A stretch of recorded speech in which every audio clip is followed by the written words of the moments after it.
Welcome to Aish info news. Aish info news ہی اپنے viewers کو دیتا ہے خبریں سنجیدگی کے ساتھ، تو نظر ڈالتے ہیں اب تک کی تازہ خبروں پر۔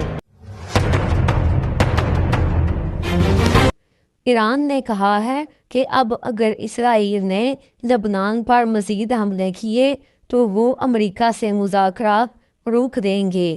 مزید کہا گیا ہے کہ لبنان پر حملے بند نہ ہونے کی صورت میں سنگین نتائج نکل سکتے ہیں، اور ایران جنگ کے لیے بھی اپنی تیاری پوری کر چکا ہے۔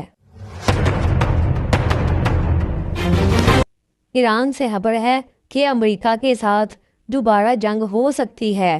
ایران کے ایک اعلیٰ عہدیدار کے مطابق امریکہ مکمل سرنڈر کا مطالبہ کر رہا ہے، لیکن ایران جھکے گا نہیں۔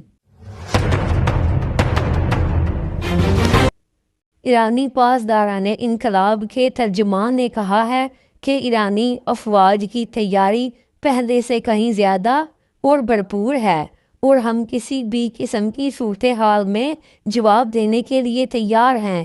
امریکہ اپنی پوری تیاری کے ساتھ جنگ میں آیا تھا، لیکن ایران سے ہرمز اسٹریٹ کا کنٹرول نہیں لے سکا۔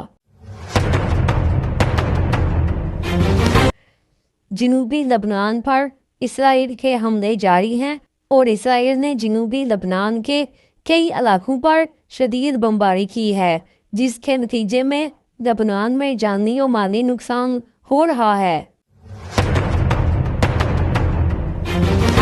صدر ٹرمپ نے لبنان پر حملے جاری رکھنے پر نیتن یاہو کو پاگل شخص قرار دے دیا۔ صدر ٹرمپ نے واضح طور پر کہا کہ اسرائیل لبنان کے دارالحکومت بیروت پر حملے کرنا بند کرے، نہیں تو وہ دنیا میں سفارتی طور پر مزید تنہا ہو جائے گا۔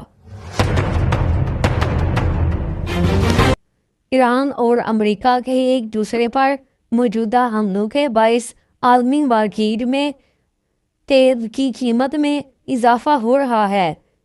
امریکہ اور ایران میں کشیدگی اور ہرمز اسٹریٹ اور باب المندب میں حالات تناؤ والے ہونے کے باعث تیل میں اضافے کا سبب بن رہے ہیں۔